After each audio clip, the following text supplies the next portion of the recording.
Fourth number osmotic pressure, इसको denote करते हैं पाई से। तो कोलिगेटिव प्रॉपर्टीज का कितना टाइप, चार type. Relative lowering in vapour pressure, elevation in boiling point, depression in freezing point, next क्या है ऑस्मोटिक प्रेशर। ऑस्मोटिक प्रेशर में पहला पॉइंट हम लोग जानेंगे ऑस्मोसिस के बारे में। ऑस्मोसिस है ना, इसमें क्या होता है कि स्पॉन्टेनियस फ्लो होता है सॉल्वेंट मोलिकुल्स का सॉल्वेंट साइड से सॉल्यूशन साइड की तरफ सेमी परमिएबल मेम्ब्रेन के थ्रू, उसी को ऑस्मोसिस बोलते हैं। एक बार और, स्पॉन्टेनियस फ्लो होता है सॉल्वेंट मोलिकुल्स का सॉल्वेंट साइड से सॉल्यूशन साइड की तरफ, या फिर ऐसे बोल लो लो कंसंट्रेशन साइड से हाई कंसंट्रेशन साइड की तरफ, इसी को क्या बोलते हैं ऑस्मोसिस बोलते हैं। ठीक है, तो लिखोगे the spontaneous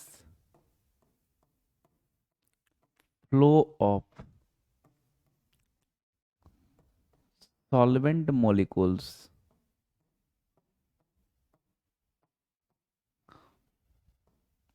from solvent side to solution side, that is from low concentration side to high concentration side through semi-permeable membrane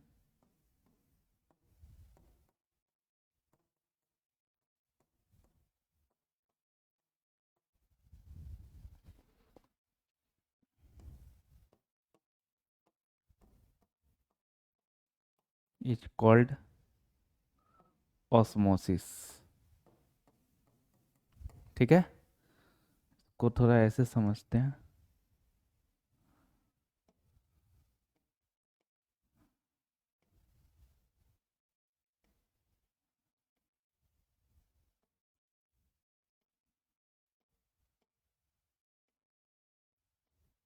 इधर में सॉल्वेंट रख दिए,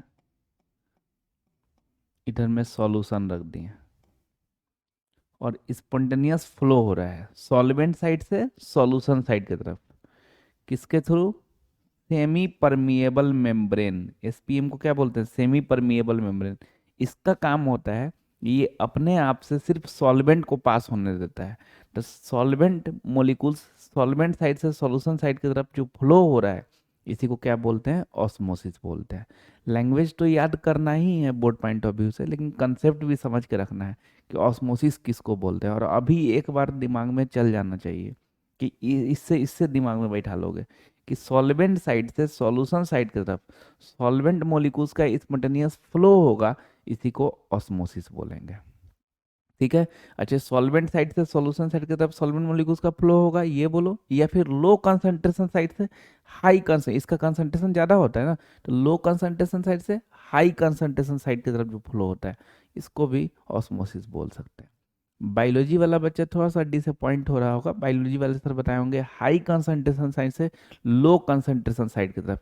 ये जो हम बता रहे हैं ये सॉल्यूशन के लिए बता रहे हैं, वो बायोलॉजिकल टर्म ब्लड वगैरह के लिए बताते हैं। तो दोनों में चेंजिंग होता है, उसीलिए कोई दिक्कत का बात नहीं है। बायोलॉजी में बोला जाए osmosis the high concentration side से लो कंसंट्रेशन साइड, और केमिस्ट्री में ऑस्मोसिस बोला जाए तो क्या बोलेंगे, लो कंसंट्रेशन साइड से हाई कंसंट्रेशन साइड की तरफ। ठीक है भाई, फिर से एक बार, ऑस्मोसिस किसको बोलते हैं, तो सॉल्वेंट मॉलिक्यूल्स का फ्लो सॉल्वेंट साइड से सॉल्यूशन साइड की तरफ जो होगा ना, सेमी परमिएबल मेम्ब्रेन के थ्रू, इसी को हम लोग क्या बोलेंगे ऑस्मोसिस बोलेंगे। एक बार पॉज करके सोच लो मन में, उसके बाद आगे देखेंगे तो अच्छा रहेगा। ये जो अभी देखें हम लोग क्या देखें, ऑस्मोसिस देखें। Next osmotic pressure, actually main तो ऑस्मोटिक प्रेशर ही है ना। तो अब देखते हैं हम लोग ऑस्मोटिक प्रेशर।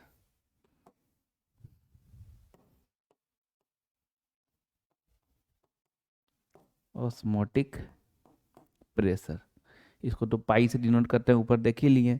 ये ऑस्मोटिक प्रेशर क्या होता है देखो, ऑस्मोसिस में अभी क्या बताएं कि सॉल्वेंट साइड से सॉल्यूशन साइड की तरफ जो स्पॉन्टेनियस फ्लो होता है, सेमी परमिएबल मेम्ब्रेन के थ्रू, उसको ऑस्मोसिस बोलते हैं। अब ऑस्मोटिक प्रेशर समझना, इधर से एक्सटर्नल प्रेशर दे दिए और इतना एक्सटर्नल प्रेशर दिए जिससे ही फ्लो रुक जाए, बस सॉल्यूशन साइड की तरफ इतना एक्सटर्नल प्रेशर दे दो जिससे ही फ्लो रुक जाए, उसी को हम लोग क्या बोलेंगे, ऑस्मोटिक प्रेशर बोलेंगे। ठीक है, तो लिखोगे the external pressure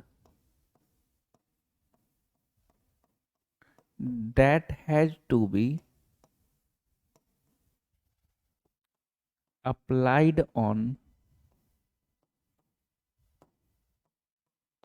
solution side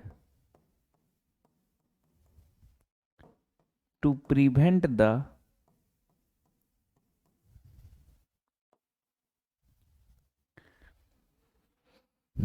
entry of solvent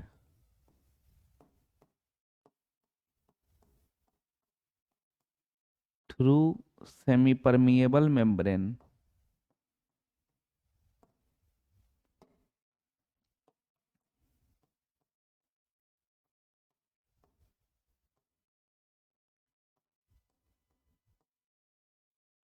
is called osmotic pressure। ठीक है, तो अभी तक दो टर्म हम लोग सीखे हैं इसमें, एक ऑस्मोसिस, एक ऑस्मोटिक प्रेशर। ऑस्मोसिस में क्या देखे, सॉल्वेंट साइड से सॉल्यूशन साइड की तरफ सॉल्वेंट मोलिकुल्स का जो स्पॉन्टेनियस फ्लो होता है, इसको ऑस्मोसिस बोलते हैं। और ऑस्मोटिक प्रेशर में क्या देखे कि सॉल्यूशन साइड की तरफ इतना एक्सटर्नल प्रेशर लगा दिए जिससे ही फ्लो, ये जो फ्लो हो रहा है उधर जा रहा है, उस रुक जाए। उसी को क्या बोलेंगे, ऑस्मोटिक प्रेशर बोलेंगे। ठीक, इतना समझ में आया होगा। नेक्स्ट, ऑस्मोटिक प्रेशर का फॉर्मूला निकालते हैं। देखो, आइडियल गैस इक्वेशन तुम लोग जानते हो, PV is equal to NRT. ठीक, सॉल्यूशन के लिए अगर लिखेंगे इसी चीज को तो क्या हो जाएगा, पाई भी, पी के जगह पे पाई हो जाएगा। ये P ideal gas equation gas के लिए बोला गया था ना, है ना। ये सॉल्यूशन के लिए पी के जगह पे पाई भी equal to n R T. Pi को अकेले रख दो क्योंकि ऑस्मोटिक प्रेशर पढ़ रहे हो, ये निकालना है। तो n by V, volume multiply में डिवाइड में जाएगा R T. Pi equal to n by V, number of mole by volume को कंसंट्रेशन बोलते हैं, तो सी, और आर टी। तो ऑस्मोटिक प्रेशर को डिनोट कैसे करते हैं, पाई से। पाई का फॉर्मूला क्या होगा, pi equal to C R T हो गया। Pi equal to C R T, where C क्या होगा, कंसंट्रेशन।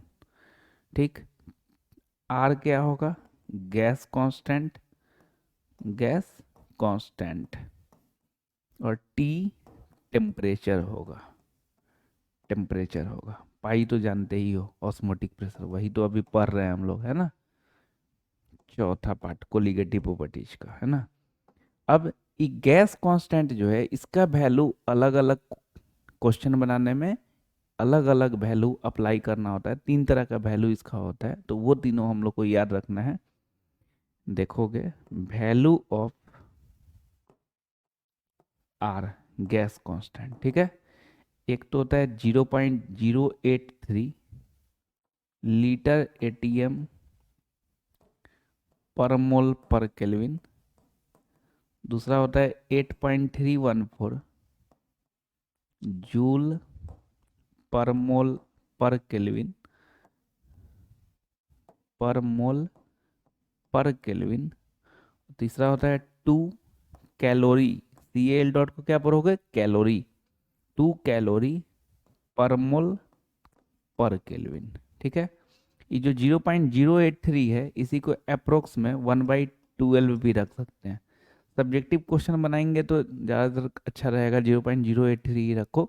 ऑब्जेक्टिव अगर बना रहे हो तो जरूरत पड़ने पे 1/12 भी रख सकते हैं, है ना। 8.314 को अप्रोक्सीमेट 25/3 भी बोलते हैं, इसका मतलब वो अप्रोक्सीमेटली इक्वल टू टू को अप्रोक्स में क्यों कुछ बोलने जाओगे, ये तो मज़ेदार वैसे ही है ना। तो ये हो गया value of gas constant, value of gas constant. ठीक है, तो ऑस्मोटिक प्रेशर को डिनोट क्या चीज़ से करते हैं, पाई से। पाई इक्वल टू क्या होता है, सी आर टी। इसमें सी क्या होता है, concentration, R gas constant, T temperature, और वैल्यू ऑफ गैस कांस्टेंट, तीनों अच्छे से याद रख लेना है। जिस हिसाब से क्वेश्चन पूछा रहे, अगर मान लो वॉल्यूम लीटर वगैरह में दिया रहे, प्रेशर एटीएम वगैरह में, तो 0.083 लगा देंगे। अगर जूल वगैरह वाला बात किया जाए कुछ कोई क्वेश्चन में तो 8.314 डाल देंगे। कैलोरी वाला बात किया जाए तो 2 डाल देंगे। तो एकदम अच्छे से ये वाला वैल्यू याद रहना चाहिए, गैस कांस्टेंट का तीनों वैल्यू। ठीक है, नेक्स्ट इसमें रिवर्स ऑस्मोसिस,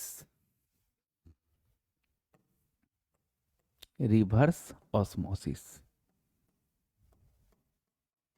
अभी हम लोग दो टर्म जाने हैं, एक ऑस्मोसिस, दूसरा ऑस्मोटिक प्रेशर, है ना। ऑस्मोसिस में क्या होता था, सॉल्वेंट साइड से सॉल्यूशन साइड की तरफ सॉल्वेंट मोलिकुल्स का फ्लो होता था, इसको ऑस्मोसिस बोलते थे। ऑस्मोटिक प्रेशर में क्या होता था, सॉल्यूशन साइड की तरफ इतना प्रेशर लगा देते थे जिससे ही फ्लो रुक जाए, उसको ऑस्मोटिक प्रेशर बोलते थे।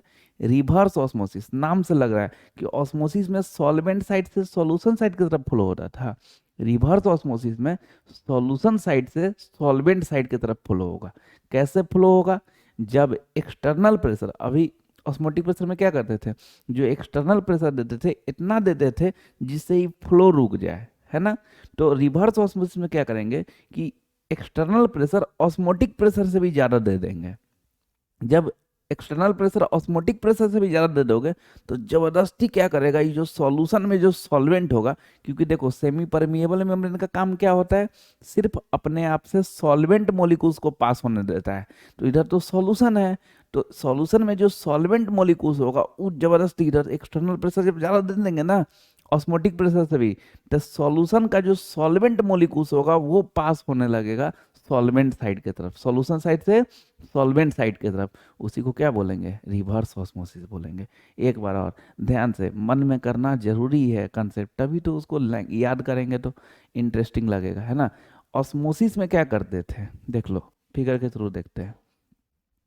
सॉल्वेंट साइड से सॉल्यूशन साइड की तरफ फ्लो करते थे। ऑस्मोटिक प्रेशर में क्या देखे, इतना प्रेशर लगाए इस तरफ कि फ्लो रुक जाए, बस ज़्यादा नहीं लगाना है, इतना कि फ्लो रुक जाए, उसी को ऑस्मोटिक प्रेशर बोलते हैं। रिवर्स ऑस्मोसिस में क्या करेंगे कि ई जो एक्सटर्नल प्रेशर लगाए, ई ऑस्मोटिक प्रेशर से भी ज़्यादा लगा दिए। मतलब अभी तो रोका था, अब जबरदस्ती इसको धकिया के जो है ना उधर फ्लो करवाने लगा, उस साइड फ्लो करवाने लगा। तो पूरा सॉल्यूशन तो फ्लो होगा नहीं, है ना। सिर्फ सॉल्यूशन में जो सॉल्वेंट बने, क्योंकि सेमी परमिएबल मेम्ब्रेन का काम क्या होता है, सिर्फ सॉल्वेंट को पास होने देता है। तो इसका जो सॉल्वेंट होगा ना वो सॉल्यूशन साइड से सॉल्वेंट साइड की तरफ फ्लो करने लगेगा, उसी को हम लोग क्या बोलेंगे, रिवर्स ऑस्मोसिस बोलेंगे। ये जो आर ओ घर में जो यूज करते हैं, मैक्सिमम घर में तो लगा ही रहता है आर ओ, क्या होता है, रिवर्स ऑस्मोसिस होता है।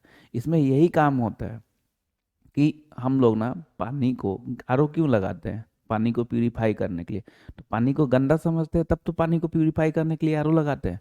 मतलब पानी में कुछ इम्प्योरिटीज भी मिला हुआ है, मतलब वो सॉल्यूशन है। तो पहले टंकी से पानी इधर चढ़ा तो सॉल्यूशन साइड की तरफ आया। अब उसमें प्रेशर वाला एक मशीन रहता है, उसमें बहुत सारा रहता है अंदर में इंस्ट्रूमेंट।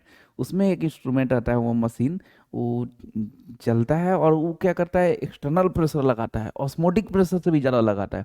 वो ज़बरदस्ती सेमी परमिएबल मेम्ब्रेन के थ्रू ना इसका सॉल्वेंट मॉलिक्यूल्स पास करवा देता है उधर, और जो भी सॉल्यूट पार्टिकल्स होता है, जो भी इम्प्योरिटीज होगा, वो सबको इधर अपने पास रोक लेगा नहीं, और इधर से ही फ्लो करने लगेगा, है ना। तो जो प्योर सॉल्वेंट है, मतलब जो प्योर पानी है, वो इधर की तरफ आ जाएगा और इम्प्योरिटी यहीं पे रुक जाएगा। यही तो काम होता है रिवर्स ऑस्मोसिस का, आरओ का, है ना। तो आरओ में इसी बेसिस पे काम होता है कि जो एक्सटर्नल प्रेशर वो बढ़ा देता है, वो जो हम लोग इलेक्ट्रिसिटी से कनेक्ट करते हैं, वो मशीन चालू होता है, वो क्या करता है, एक्सटर्नल प्रेशर बढ़ा देता है, जिसके कारण ज़बरदस्ती इसका सॉल्वेंट को उधर पास करवा देता है, अब बाकी जो इम्प्योरिटीज रहता है उसको इधर ही रोक देता है।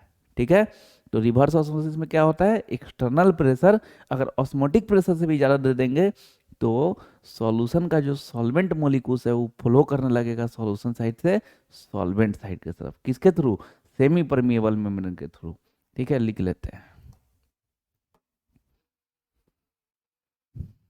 If external pressure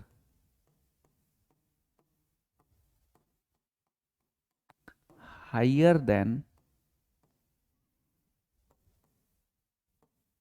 osmotic pressure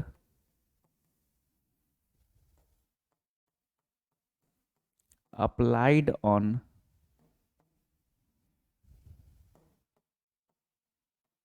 solution side, then solvent molecules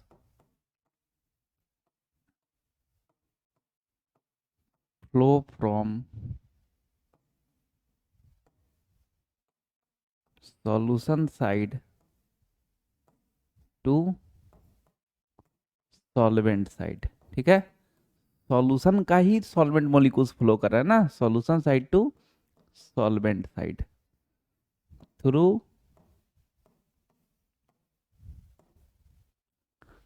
semi permeable membrane.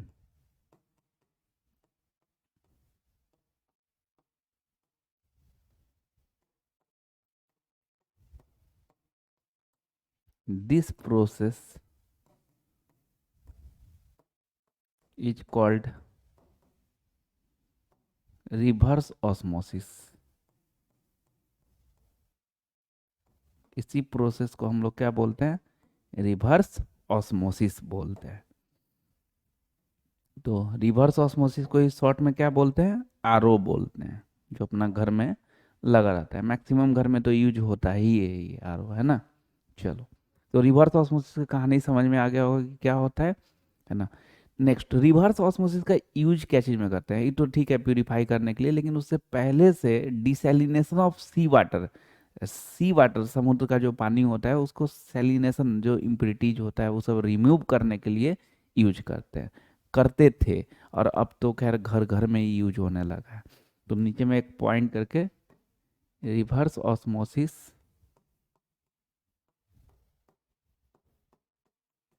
Is used in desalination of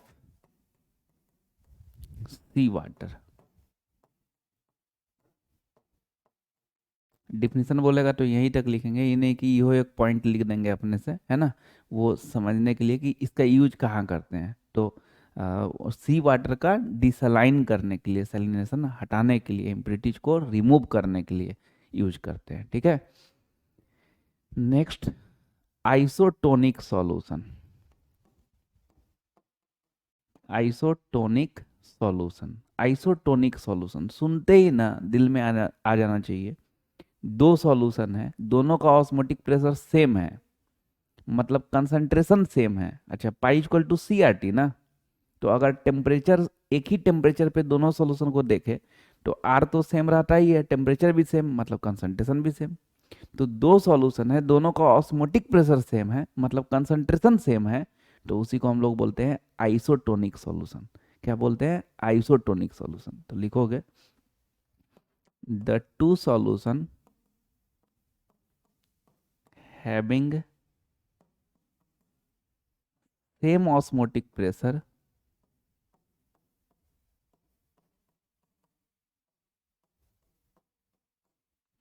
that is same concentration. लेकिन ध्यान रखना, कंसंट्रेशन सेम कब होगा, जब टेम्परेचर सेम होगा, मतलब कोई क्वेश्चन में टेम्परेचर का कोई बात ही नहीं किया हो, या फिर किया हो तो एक ही टेम्परेचर दे के चुप हो गया है, तो उस केस में सेम ऑस्मोटिक प्रेशर मतलब सेम कंसंट्रेशन। अगर टेम्परेचर अलग अलग बात कर रहा है तो फिर pi one equal to pi two ही बोलो, C one equal to C two, concentration same ना बोलो, सिर्फ ऑस्मोटिक प्रेशर सेम बोलो। ठीक है ना। तो the two solution having same osmotic pressure that is same concentration is called isotonic solution. Isotonic solution. Isotonic solution का कंडीशन और isotonic solution pi one equal to pi two. Osmotic pressure same ना, that is C one equal to C two. खूब सारा question बनता है। कभी भी तुमको कोई सॉल्यूशन के बारे में मास वगैरह दिया हुआ हो, वॉल्यूम दिया हुआ हो, तो उससे कंसंट्रेशन निकल सकता है। और दूसरे के बारे में पूछ रहा हो, बोले हो कि आइसोटोनिक है, तो तुम आराम से C one equal to C two लगा दो। और टेम्परेचर अगर अलग अलग है तब फिर C one equal to C two नहीं, pi one equal to pi two. तो पहला का सी वन, आर तो सेम ही रख दो, मतलब कोई वैल्यू रख दो जो भी डाटा के हिसाब से जरूरी है। टेम्परेचर रख दो केल्विन में। फिर दूसरा का सी वन सी टू रखो, आर रखो, और टेम्परेचर रख दो जो दिया हुआ है उसको केल्विन में कन्वर्ट करके। अपने आर से आर कट जाएगा, फिर बाकी सॉल्व करोगे, आ जाएगा डाटा, है ना। तो आइसोटोनिक सॉल्यूशन के लिए इतना बात दिमाग में रखो, आइसोटोनिक सॉल्यूशन का कंडीशन क्या है, pi one equal to pi two, मतलब C one equal to C two at same constant temperature, ठीक है। Next, hypertonic solution. Hypertonic solution. Hypertonic solution क्या होता है, इसमें भी देखो दो सॉल्यूशन है, और एक का ऑस्मोटिक प्रेशर अगर ज़्यादा है तो जिसका ज़्यादा है वही क्या हो गया, हाइपरटोनिक सॉल्यूशन हो गया। और जिसका कम है उसको बोलते हैं हाइपोटोनिक सॉल्यूशन।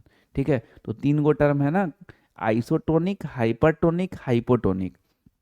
अगर दो सॉल्यूशन है, दोनों का ऑस्मोटिक प्रेशर सेम है, तो आइसोटोनिक सॉल्यूशन। ठीक, दो है और इसका ऑस्मोटिक प्रेशर जिसका ज़्यादा है उसको क्या बोलेंगे, हाइपरटोनिक। और किसी का कम है तो उसको क्या बोलेंगे, हाइपोटोनिक सॉल्यूशन। ठीक है, तो हाइपरटोनिक सॉल्यूशन का लिखोगे, the solution having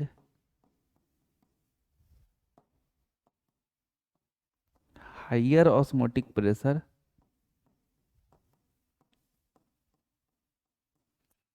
that is higher concentration than the other is called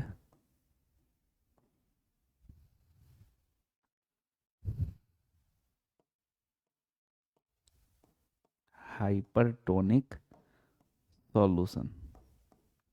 ठीक है, next, hypotonic solution.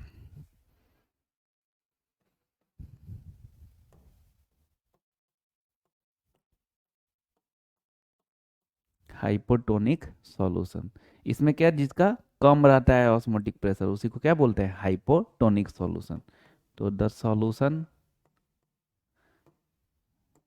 Having lower osmotic pressure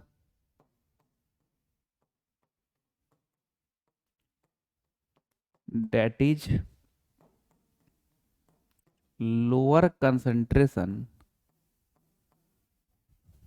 than the other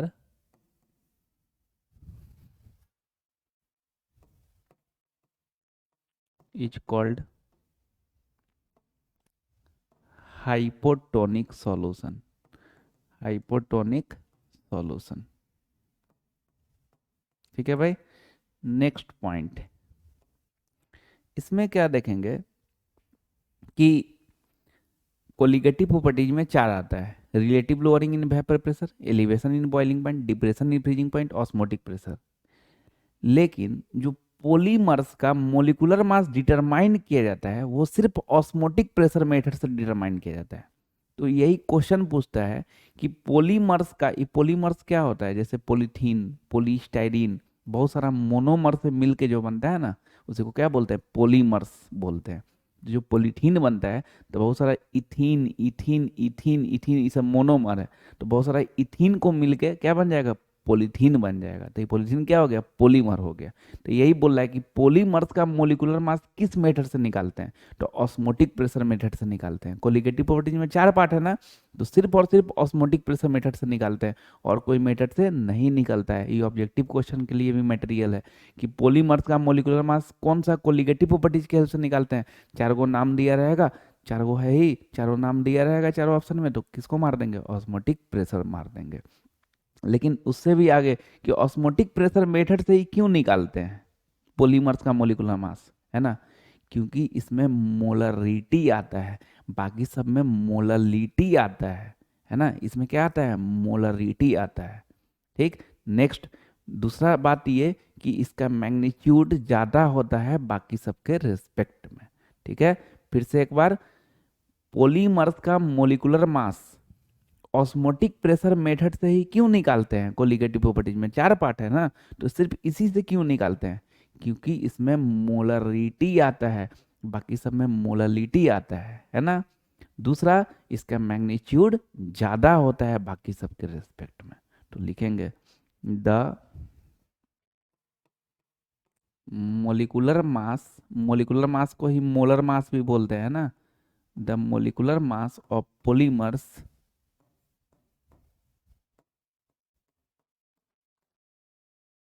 only determined by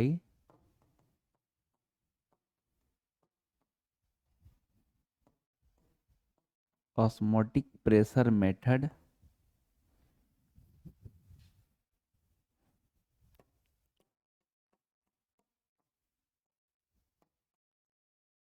because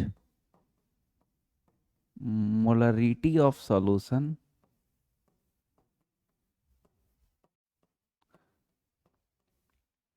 is used instead of molality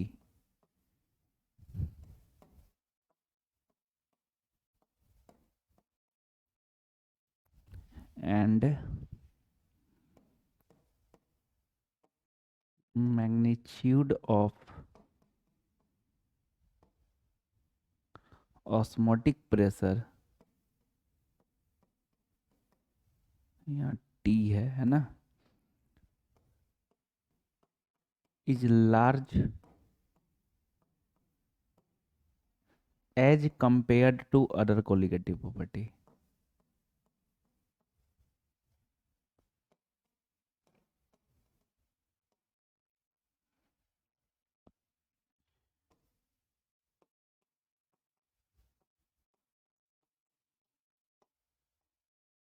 तो इस बात को सिर्फ समझ के रखना है, ऑब्जेक्टिव में अगर पूछे तो ऐसे पूछेगा कि पॉलीमर्स का मोलिकुलर मास या मोलर मास कौन सा कोलिगेटिव प्रॉपर्टी मेथड से हम लोग डिटरमाइन करते हैं, तो क्या बोलोगे, ऑस्मोटिक प्रेशर से। और अगर क्यों पूछता है तो समझ के रखेंगे तो खूब आराम से लिख सकते हैं कि इसमें मोलरिटी आता है, मोललिटी, बाकी सब में मोललिटी आता है।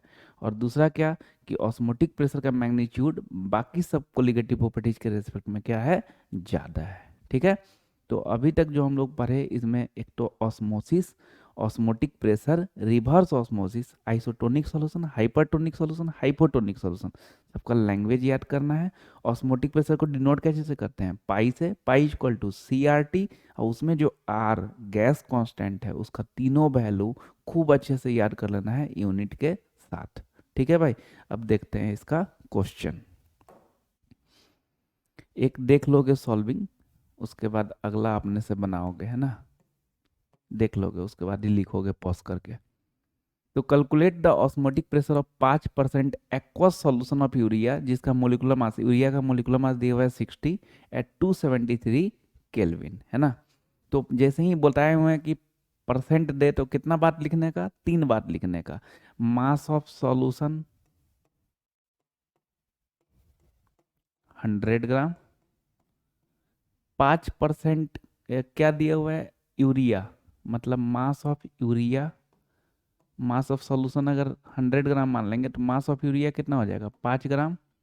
और एक्वस सॉल्यूशन है तो पानी होगा, तो मास ऑफ पानी 100 - 5 95 ग्राम, ये लिख दिए। उसके बाद टेम्परेचर दिया हुआ है 273 केल्विन, और वो यूरिया का मोलिकुलर मास दिया हुआ है 60, गिवन को गिवन में नहीं लिखना चाहिए, लिख दोगे तो गलत नहीं हो जाएगा, लेकिन ठीक है। चलो, अब ऑस्मोटिक प्रेशर पूछ रहा है, मतलब पाई इक्वल टू CRT, ये लगा दिए। ठीक, थोड़ा ध्यान से देखना। अब कंसंट्रेशन, कंसंट्रेशन का फॉर्मूला क्या होता है, number of mole of solute by volume of solution litre. Solute क्या है यहाँ पे, यूरिया, तो इसका मास 5 by number of mole of solute बोले थे ना, तो नंबर ऑफ मोल का क्या फॉर्मूला होता है, मास बाई मोलिकुलर मास।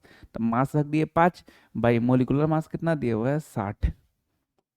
ये तुम्हारा क्या हो गया, number of mole of solute divided by volume of solution in litre. यहाँ पे देखो तो कहीं वॉल्यूम वॉल्यूम दिया हुआ है क्या, नहीं। ऐसा भी नहीं है कि हम लोग कुछ स्किप मार दिए हैं, गिवन लिखने में लिखे ही हैं। तो जब वॉल्यूम ऑफ सॉल्यूशन नहीं दिया रहे, तो जो मास ऑफ सॉल्यूशन है उसी को वॉल्यूम ऑफ सॉल्यूशन में कन्वर्ट कर लेना चाहिए। मास ऑफ सॉल्यूशन कितना है 100 ग्राम, इसी को वॉल्यूम ऑफ सॉल्यूशन में कन्वर्ट करेंगे तो 100 मिलीलीटर। क्या हो जाएगा 100 मिलीलीटर। लेकिन वॉल्यूम जो रखा जाता है वो लीटर में रखा जाता है, तो इसलिए 100/1000। ये कंसंट्रेशन हो गया, number of mole of solute mass by molecular mass और divided by volume of solution in litre हो गया। जो कि नहीं दिया हुआ था, मास ऑफ सॉल्यूशन दिया हुआ था ना, तो उसी से वॉल्यूम ऑफ सॉल्यूशन कर लिए। अब R gas constant, gas constant यहाँ पे क्या डाले, तो अभी जो तुम ये वॉल्यूम डाले हो ये क्या चीज में डाले हो, लीटर में। ग्राम में दिया हुआ था तो उसको मिलीलीटर में कन्वर्ट किए थे। अब मिलीलीटर को लीटर में कैसे करते हैं, बाई 1000। तो लीटर में डाले हो तो गैस कांस्टेंट का लीटर वाला वैल्यू डाल देंगे 0.083, ठीक है। इनटू टेम्परेचर, टेम्परेचर तो केल्विन में दिया ही हुआ है 273। अगर केल्विन में नहीं दिया रहा है तो केल्विन में कन्वर्ट करके डालना है। अब ये क्या हो जाएगा 5/60 और डिवाइडेड बाई इतना है तो इंटू करेंगे तो 1000/100 इंटू 0.083 इंटू 273। अब जो भी काम करना चाहिए इसको रफ में करना चाहिए, यहाँ पे फाइनल आंसर लिखेंगे हम लोग, ठीक है ना। तो इसको रफ में एक बार ले चलते हैं, इधर साइड में अभी ले चल रहे हैं, लेकिन तुम लोग रफ में अलग करके, ठीक ना। 1000/100 इंटू 0.083 इंटू 273। अब रफ में ले जाके सॉल्व करेंगे। एग्जाम में बोर्ड वगैरह में क्या करना चाहिए कि साइड में पेंसिल से अगर कर रहे हैं तो उसको फिर मिटा दो, या फिर रफ लिख के साइड में करो, तो थोड़ा अच्छा रहता है। ये नहीं कि मेन में करने लगे वो सब, है ना। और कंपटीशन पॉइंट ऑफ व्यू से कर रहे तब तो जहाँ मन है उन्हें कर लो, ठीक, आंसर सीट छोड़ के, ठीक। चलो, अब ये क्या डिसिमल हटाओगे तो कितना हो जाएगा 1000। तो 3 जीरो से 3 जीरो खत्म हो गया, ठीक है। उसके बाद ये जीरो रहने दो, ये जीरो इसके साथ रहेगा। 3 से ही कटने वाला लग रहा है तो 3 से ही 20 हो जाएगा। और 3 से 3 9 27, 3 1 3। अब कुछ कटने वाला नहीं लग रहा है तो ये रहने दो, ठीक। 5 से मल्टीप्लाई करोगे, 5 3 जार 15, 1, 5 8 जार 41, इसमें 91 से कर दो। तो 1 से करोगे तो 415 आ जाएगा, 9 5 जार 45, 4 9 9 4 13, और 1 9 5 जार 36, 137, 5 हो गया, ये 6 हो गया, 4 3 7 हो गया, 7 हो गया, 3 हो गया, ठीक है। और डिवाइडेड बाई 2 कर दो, ये 5 से तुम 83 में कर लिए तो 415 आ गया, फिर 91 से किए तो ये वाला आ गया। और ई 2 गो जीरो और ये गो जीरो, कितना जीरो 3 जीरो, 3 जीरो पीछे आएगा तो 37.765, उतना नहीं लिखना है, 37.76 मोर देन सफिशियंट है। अब बाई नीचे में 2 बचा, तो 2 से करोगे तो 2 1 जार 2, इधर में कितना हो जाएगा 17, 2 8 जार 16। अब फिर इधर तुम्हारा कितना हो गया 17, 2 8 जार 16, फिर 16, तो 2 8 16, है ना। तो 18 पॉइंट कितना हो गया 88, यही लिख देते हैं 18.88 भी लिख सकते हो, 18.9 भी लिख सकते हो, ठीक है ना। यूनिट क्या दे देंगे 80 m, ये हो गया आंसर। इसी को बार भी बोल सकते थे, 180 m is approximately equal to क्या होता है 1 बार होता है। ये रफ वाला बात हो गया, है ना।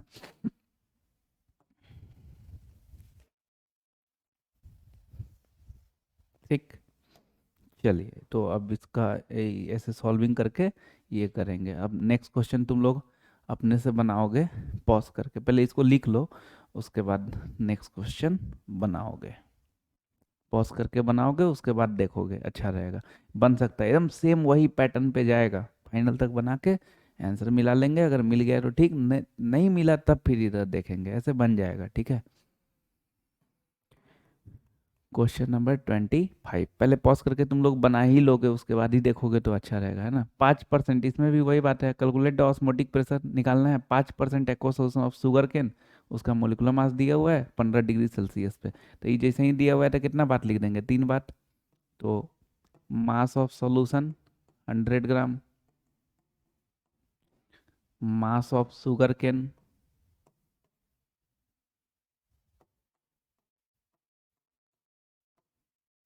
5% है ना, तो 5 ग्राम। हम एक्वस सॉल्यूशन है तो दूसरा चीज़ क्या होगा, पानी होगा। तो मास ऑफ पानी 100 - 5 95 ग्राम। टेम्परेचर दिया हुआ है 15 डिग्री सेल्सियस, तो 15 + 273 288 ना, 288 केल्विन। ऑस्मोटिक प्रेशर निकालना है, पाई इक्वल टू CRT लगा देंगे। सी मतलब concentration, number of mole of solute, solute का मास है 5 by molecular mass 342 divided by volume of solution, नहीं दिया हुआ है तो मास ऑफ सॉल्यूशन को ही मिलीलीटर में, तो लीटर में हो गया। गैस कांस्टेंट वॉल्यूम लीटर वगैरह में डाले हैं तो गैस कांस्टेंट का वैल्यू 0.083 इंटू टेम्परेचर 288, तो 5/342 इंटू 1000/100 इंटू 0.083 इंटू 288। ठीक है, ले जाएंगे उधर रफ में सॉल्व करेंगे तो 3.45 के आसपास आ जाएगा। जो स्टेप बताए हैं वही स्टेप से सॉल्व करोगे तो 3.45 ATM के, थोड़ा आगे पीछे उसमें कोई दिक्कत नहीं रहता है सॉल्विंग वाले में। ठीक है, ये नहीं कि 3.45 सर लिख दिए, मेरा 3.47 आ गया, 3.48, अरे उससे कोई दिक्कत नहीं है यार। ठीक है, हाँ, ये नहीं कि 3.45 सर लिखे हैं मेरा 34.8 आ गया, तब फिर तब बहुत दिक्कत है फिर, है ना। चलो ठीक है, नेक्स्ट क्वेश्चन बनाओगे।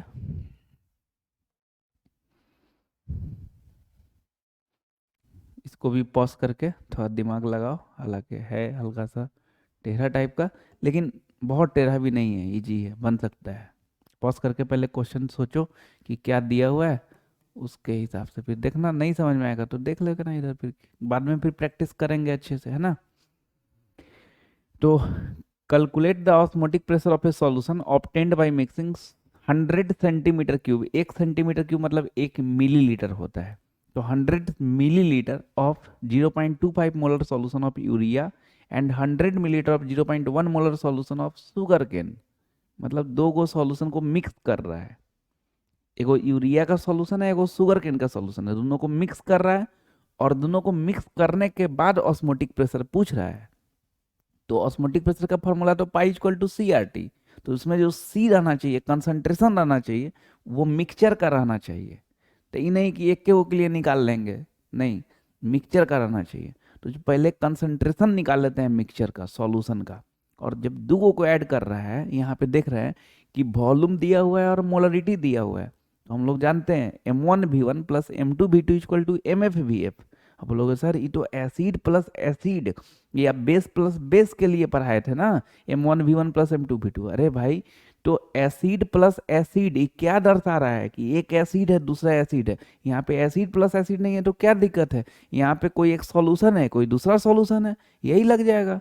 अगर नॉर्मलिटी के केस में दिया रहता तो N1V1 वाला लगा देते। ठीक है, तो M1V1 plus M2V2 equal to MFVF, तो फाइनल मोलरिटी आ जाएगा कि नहीं। वही फाइनल मोलरिटी को कंसंट्रेशन बोल देंगे मिक्सचर का।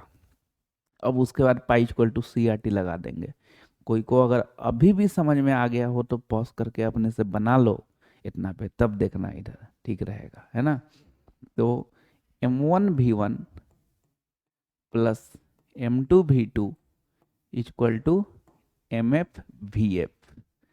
M1 मतलब पहला का सॉल्यूशन का, यूरिया वाला का मोलरिटी 0.25 इंटू V1 वॉल्यूम कितना 100 मिलीलीटर, मिलीलीटर में ही डाल देंगे क्योंकि दोनों तरफ है ना, तो एक यूनिट में डाल सकते हैं, कोई दिक्कत नहीं, सेम यूनिट रहना चाहिए लेकिन।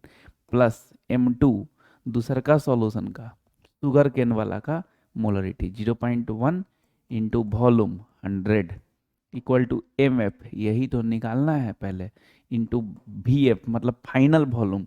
इसका 100 इसका 100, तो फाइनल कितना हो जाएगा 200 हो जाएगा। ठीक, अब 0.25 इंटू 100 25, डिसिमल 2 डिजिट आगे भाग जाएगा ना, और 0.1 इंटू 100 10 हो जाएगा, equal to M F into 200। M F को अकेले करोगे 25 प्लस 10 35, एम एफ को अकेले करोगे तो 35/200। ठीक है, 5 से ही 7 हो जाएगा और ये कितना हो जाएगा 40, तो 7/40 मोलर, मतलब फाइनल मोलरिटी जो है 7/40 मोलर आ गया है ना। ये काट देते हैं 7 और ये 40, एक बार में कटने वाला है इसलिए, नहीं तो फिर उधर ही करते हैं ना। अब लोग सर डिसिमल में क्यों नहीं किए, अरे यार इसको ले जाके कहीं पुट करना है, फाइनल तुमको मोलरिटी थोड़ा ना पूछ रहा था, फाइनली तुमको क्या पूछ रहा है, ऑस्मोटिक प्रेशर पूछ रहा है, किसका, सॉल्यूशन का। इस सॉल्यूशन का कंसंट्रेशन निकाल लिए, फाइनल मोलरिटी ना, मतलब कंसंट्रेशन निकाल लिए। अब क्या करेंगे, पाई इक्वल टू CRT लगा देंगे, तो कंसंट्रेशन की जगह पे कितना रख देंगे 7/40 ही नहीं, यहाँ पे number of mole of solute, अरे यार ये तुमको कंसंट्रेशन ने पता है तो कहला तुम number of mole of solute ये सब करोगे, 7/40 रख दिए, इंटू गैस कांस्टेंट 0.083 है ना, इंटू टेम्परेचर, टेम्परेचर कितना दिया होगा 298, 298।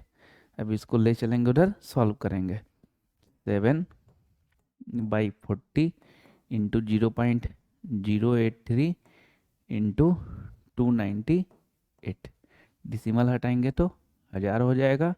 ठीक है, 2 से ई 20 हो जाएगा, 2 से 2 1 जार 2, 2 4 जार 8, 2 9 जार 18, अब 2 2 रहेगा।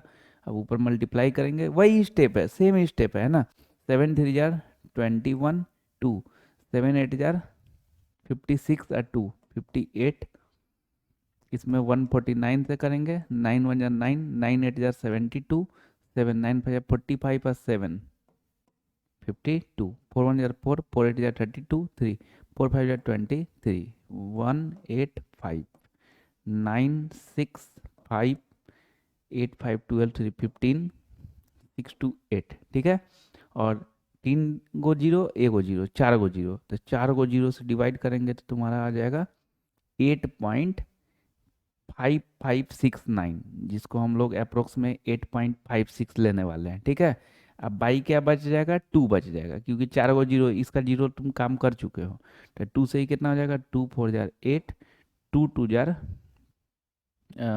4, उसके बाद 16, 2 8 जार 16। ठीक है, तो 4.28, 4.28 ATM, इसको बार भी बोल सकते थे, लीटर ATM है ना, तो उसलिए ATM डाले हैं प्रेशर का यूनिट, इसको बार भी बोला जा सकता था, क्योंकि 1 ATM is approximately equal to क्या, 1 बार। ठीक है भाई, तो ये ऑस्मोटिक प्रेशर का हो गया कंप्लीट। अब इससे रिलेटेड NCERT, इससे रिलेटेड नहीं, कोलिगेटिव प्रॉपर्टीज में जितना भी पढ़े हैं अभी तक, relative lowering in vapour pressure, elevation in boiling point, depression in freezing point, osmotic pressure, वो सब से रिलेटेड क्वेश्चन NCERT में इन टेक्स्ट 9 से 12, एक्सरसाइज का 15, 17 से 22 और 31। ठीक है, इतना क्वेश्चन NCERT का बनाना है। अच्छे से पहले ये सब फार्मूला याद कर लेंगे, टर्म याद कर लेंगे, उसके बाद प्रैक्टिस कर लेंगे, उसके बाद बनाएंगे तो अच्छा लगेगा। ठीक है, दूसरा नंबर बात, ये सब जो आंसर आता है ये सब अप्रोक्स में देखते होंगे, लेते होंगे, जैसे मल्टीप्लाई किए 7 में 0.083 से, मतलब पॉइंट हटा के 1000 किए, तो 7 में 83 से किए, फिर 298 से किए, है ना। उसके बाद देखते होंगे अप्रोक्स ले लेते होंगे, उसके बाद फिर 4 से उसको डिवाइड करते होंगे, तो जो आता होगा वो लिखते होंगे। तो ये नहीं सोचना है, कैलकुलेटर मारेंगे तो थोड़ा सा इधर उधर आएगा, तो ये नहीं कि अरे एक्यूरेट नहीं आएगा तो फिर कैसे नंबर मिलेगा, ये सब नहीं, क्योंकि एग्जाम में कैलकुलेटर अलाउ नहीं रहता है कि तुम कैलकुलेटर मार के आंसर बताओगे, तो अप्रोक्स में ही लिया जाता है, ये सब चीज़ के कारण टेंशन नहीं लेना चाहिए। चलो ठीक है, नेक्स्ट टॉपिक अब देखते हैं। तो सॉल्यूशन चैप्टर में हम लोग का बात हुआ था कि 3 फेज में बांट के पढ़ेंगे, पहला कंसंट्रेशन टर्म्स, दूसरा सॉल्युबिलिटी और तीसरा कोलिगेटिव प्रॉपर्टीज। तो कोलिगेटिव प्रॉपर्टीज का 4 पार्ट होता है, तो चारों पार्ट तो पढ़ लिए। Relative lowering in vapour pressure, elevation in boiling point, depression in freezing point, और क्या, ऑस्मोटिक प्रेशर। लेकिन एक छोटा सा पार्ट आता है वन टॉप फैक्टर। क्या आता है? One Hoff factor. तो इसको भी हम लोग एक्चुअली कोलिगेटिव प्रॉपर्टीज में ही यूज आ जाता है। कैसे यूज आ जाता है अभी हम लोग देख लेंगे। तो वन टॉप फैक्टर हेडिंग डालते हैं।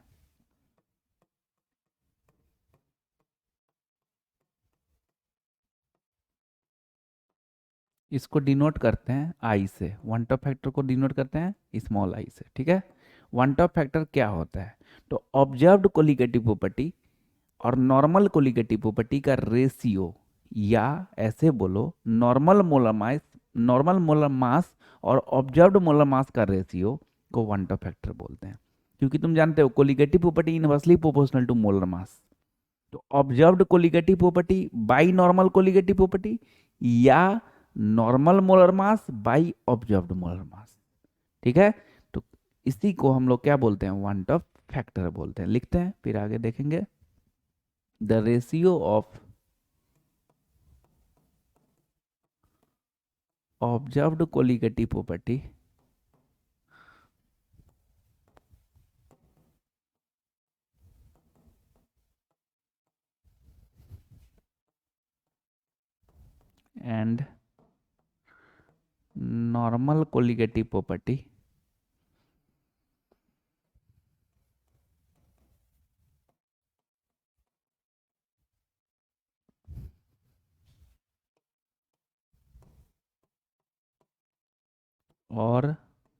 Normal molar mass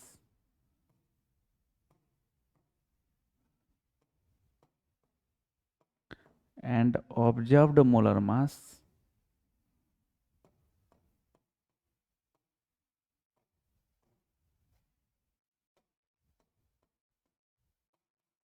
is called van't Hoff factor.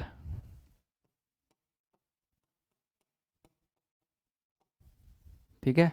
तो डिफाइन वन टॉप फैक्टर अगर क्वेश्चन आए तो यही लिख देंगे, the ratio of observed colligative property and normal colligative property और normal molar mass and observed molar mass is called क्या? Van't Hoff factor. Van't Hoff factor को डिनोट कैसे से करते हैं? आई से डिनोट करते हैं। ठीक है। नेक्स्ट इसका फॉर्मूला लिख लेते हैं। आई इज इक्वल टू, डिफिनीशन में ही फॉर्मूला छुपा हुआ है, observed colligative property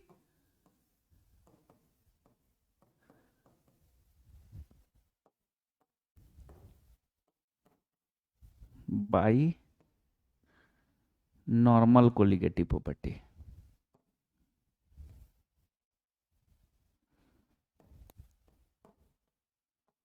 normal colligative property. दूसरा फार्मूला भी इसी में छुपा हुआ है, नॉर्मल मोलर मास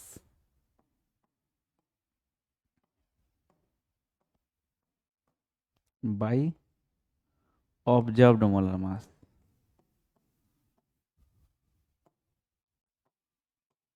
तीसरा स्पेशली याद रखना होगा। ऐसा क्यों होता है? क्योंकि colligative property inversely proportional to क्या होता है? मोलर मास होता है। और ये है कि ऑब्जर्व्ड ऑब्जर्व्ड कोलिगेटिव प्रॉपर्टी और नॉर्मल कोलिगेटिव प्रॉपर्टी तो जानते ही हैं। ऑब्जर्व्ड मतलब क्या? इक्विलिब्रियम पे जब निकालते हैं कोलिगेटिव प्रॉपर्टी, कोई रिएक्शन हो रहा है इक्विलिब्रियम पे निकालेंगे ना, तो उसकी ऑब्जर्व्ड कोलिगेटिव प्रॉपर्टी बोलेंगे, या इसी को एबनॉर्मल भी बोलते हैं। और नॉर्मल कोलिगेटिव प्रॉपर्टी मतलब ये तो हम स्टार्टिंग में निकालेंगे, तो उसी को क्या बोलेंगे? नॉर्मल कोलिगेटिव प्रॉपर्टी बोलेंगे। तो observed colligative property by normal colligative property, या normal molar mass by observed molar mass. तीसरा याद करना होगा, number of mole of particles after dissociation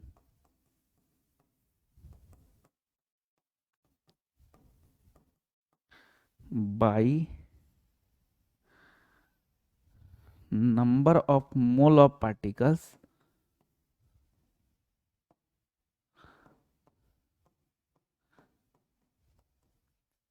before dissociation। तो ये तीनों फार्मूला दिमाग में रखना है। डिफिनेशन जब याद करोगे तो दो तो उसी में छिपा हुआ है, तीसरा थोड़ा एफर्ट मारना होगा, number of mole of particles after dissociation by number of mole of particles before dissociation. तो बोलेंगे वन टॉप फैक्टर का डिफिनीशन, तो ये बोल दोगे। बोलेंगे वन टॉप फैक्टर को डिनोट कैसे करते हैं, तो क्या बोलोगे, आई से। अच्छा वन टॉप फैक्टर, हाँ आई का फार्मूला, तो तीनों फार्मूला बोल देंगे। Observed colligative property by normal colligative property, normal molar mass by observed molar मास, खाली सुनना नहीं है, थोड़ा सा याद भी हो जाना चाहिए। और तीसरा, number of molar particles after dissociation by number of molar particles before dissociation. Next part, one Hoff factor क्यों पढ़ते हैं। वन टॉप फैक्टर क्यों पढ़ते हैं, क्योंकि सॉल्यूशन का एक्सटेंट ऑफ डिसोसिएशन या एसोसिएशन पता चल सके। जैसे सॉल्यूशन है तो वो कितना टूट रहा है, अगर टूट रहा है तो कितना टूट रहा है ना, उसमें सॉल्यूट पार्टिकल्स एक्वस सॉल्यूशन में पानी में अगर मिला है तो वो कितना टूटा, या फिर अगर कोई दूसरा सॉल्वेंट मिला है तो कितना जुड़ा, अगर टूट रहा है या जुड़ रहा है, कितना टूट रहा है कितना जुड़ रहा है, ये पता करने के लिए क्या पढ़ते हैं, वन टॉप फैक्टर पढ़ते हैं। फिर से एक बार, वन टॉप फैक्टर क्यों पढ़ते हैं, तो it is use to find extent of dissociation और एसोसिएशन। फिर से एक बार, वन टॉप फैक्टर क्यों पढ़ते हैं, तो it is use to find extent of dissociation और एसोसिएशन। तो लिखोगे पॉइंट करके, it is used to find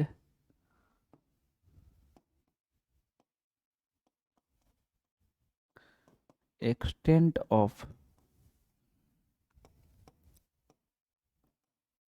dissociation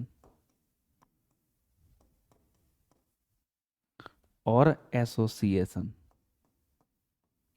extent of dissociation और एसोसिएशन पता चलता है किससे, वन टॉप फैक्टर से। कैसे पता चलता है ये देखते हैं। अगर आई का वैल्यू 1 है तो सॉल्यूट बिहेव्स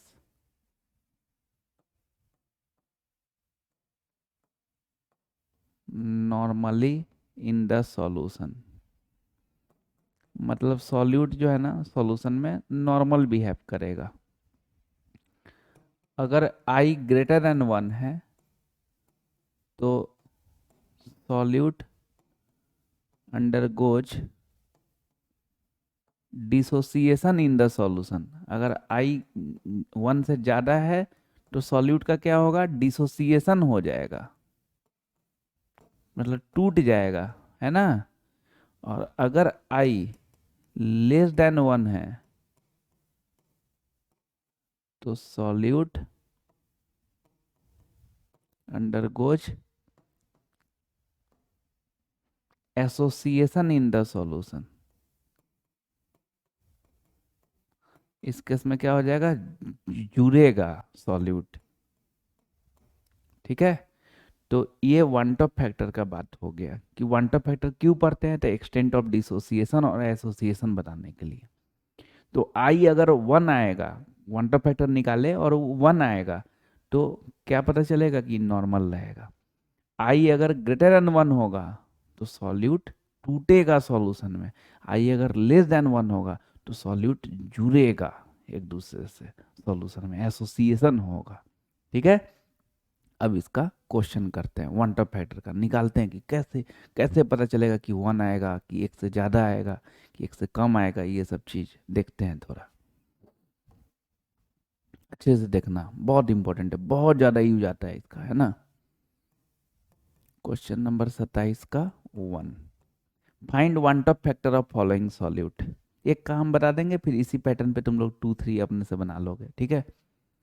तो NaCl, इसका वन टॉप फैक्टर निकालना है, तो क्या होगा, ये टूटेगा, Na प्लस Cl माइनस। जिसका भी वन टॉप फैक्टर निकालना हो ना आराम से इसे पहले तोड़ दो तुम, ठीक है। आई निकालना हो उसको ऐसे तोड़ दो। अब क्या करो, आई इज इक्वल टू, तीसरा फॉर्मूला लगा दो, number of molar particles after dissociation by number of molar particles before dissociation. तो इसको जब तोड़े तो क्या पाए, आफ्टर डिसोसिएशन, इसके पीछे कुछ नहीं है मतलब 1 मोल, इसके भी पीछे नहीं है कुछ मतलब 1 मोल, तो 2 हो गया। Divided by number of molar particles before dissociation, इसके पीछे 1, तो इसका वन टॉप फैक्टर कितना हो गया, 2 हो गया। क्लियर है।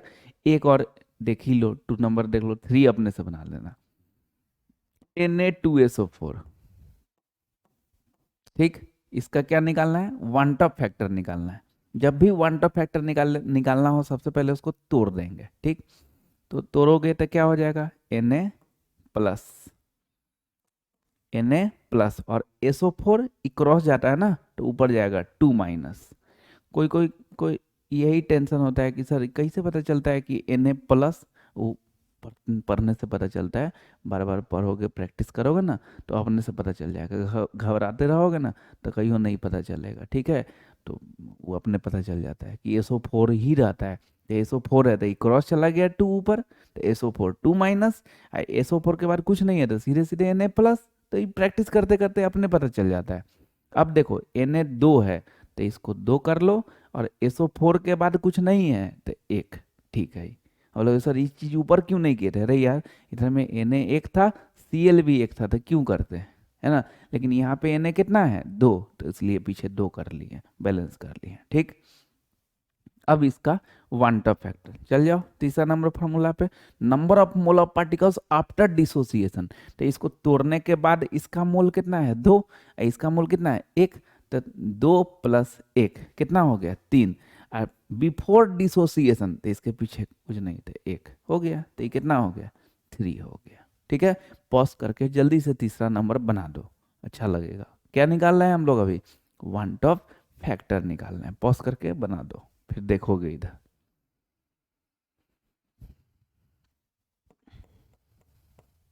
Al2SO4 3, पहले इसको तोड़ेंगे, है ना। तो क्या हो जाएगा, Al के ऊपर क्या हो जाएगा, ये 3 जाएगा ना ऊपर में, तो Al3 प्लस, ठीक। और SO4 ये 2 ऊपर जाएगा तो SO4 2 माइनस, ठीक। अब ई तोड़ते हैं तो ई क्रॉस में जो जाता है ये चार्ज जाता है, और नंबर नंबर सामने देखना होता है। चार्ज क्रॉस में और नंबर सामने, तो एल का गो है तो 2 गो, तो यहाँ पे 2 कर दिए, ठीक है ना। चार्ज देखना होता है तो कैसे, क्रॉस, और नंबर देखना होता है तो डायरेक्ट नीचे देख लेते हैं, तो एल 2 को है। SO4 कितना है 3 है, तो यहाँ पे 3 कर लिए। अब i is equal to number of mole of particles after dissociation, तो इसको तोड़ने के बाद ये 2 मोल, ये कितना मोल 3 मोल, तो कितना हो गया 5 बाई कितना 1, तो ये फाइनली कितना हो गया 5 हो गया। समझ में आया। तो ये वन टॉप फैक्टर निकालने का तरीका था कि डायरेक्ट अगर तुमको कोई चीज़ दिया रहे, बोले वन टॉप फैक्टर निकालने के लिए, तो खूब आराम से तुम ऐसे करके निकाल सकते हो। अगर तुमको दे दे यूरिया, बोले यूरिया का वन टॉप फैक्टर बताओ कितना, उसका यूज आ जाए तुमको कहीं पे, तो क्या बोलोगे 1। वो तो यूरिया NH2CONH2, ये तो ऑर्गेनिक कंपाउंड है तो टूटेगा नहीं, है ना। तो उसका 1। ग्लूकोज C6H12O6 टूटेगा नहीं, तो कितना बोलोगे 1। तो जो ना टूटे उसका वन टॉप फैक्टर क्या मानोगे 1 मानोगे। क्लियर है भाई, ये सब टूटने वाला है, टूट रहा है, इसलिए वन टॉप फैक्टर निकाल दिए। अगर यूरिया का वन टॉप फैक्टर यूज करना हो तो क्या बोल देंगे 1, क्योंकि वो नहीं टूटने वाला है। ग्लूकोज का बोले तो क्या बोल देंगे 1, क्योंकि वो नहीं टूटने वाला है, इसलिए उसका वन टॉप फैक्टर 1, ठीक। नेक्स्ट क्वेश्चन, ध्यान से अच्छे से, इसका भी एक पार्ट देखना है, दूसरा पार्ट अपने से बनाना है, ठीक ना।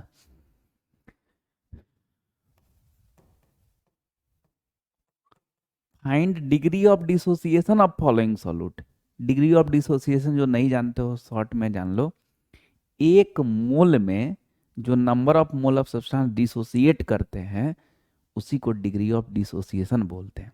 एक मोल कोई सब्सटेंस है, उसमें जो number of mole of substance dissociate कर गया उसी को डिग्री ऑफ डिसोसिएशन बोलते हैं। डिग्री ऑफ डिसोसिएशन को अल्फा से डिनोट करते हैं, डिग्री ऑफ एसोसिएशन को भी अल्फा से डिनोट करते हैं, ठीक। बस अब इतना से समझ में आ जाएगा। प्रैक्टिस तुमको बार बार करना होगा ये सब क्वेश्चन जो बताने जा रहे हैं, और बहुत यूज आता है, खूब यूज आता है क्वेश्चन में, ठीक है। चलिए, तो डिग्री ऑफ डिसोसिएशन निकालना है CH3COOH का, ठीक। तो सबसे पहले इसको तोड़ देना है, और जिसका डिग्री ऑफ डिसोसिएशन निकालने बोलता है ना वो वीक रहता है, कमजोर रहता है ना। जिसका डायरेक्ट बोल दिया कि कंप्लीट डिसोसिएशन हो गया तो वो स्ट्रांग, वहां पे सिंगल एरो मारा करो। लेकिन जिसका डिग्री ऑफ डिसोसिएशन बोला ना निकालने के लिए, तो समझ जाओ कि वीक है, तो वहां पे ना डबल एरो मारा करो, ऐसे डबल एरो मारा करो। ठीक, डिग्री ऑफ डिसोसिएशन देखना ना कि अगर पूछ रहा है या फिर कुछ डाटा दिया हुआ है डिग्री ऑफ डिसोसिएशन, समझ जाना ये वीक है, डबल एरो मार के उसको थोड़ा करो।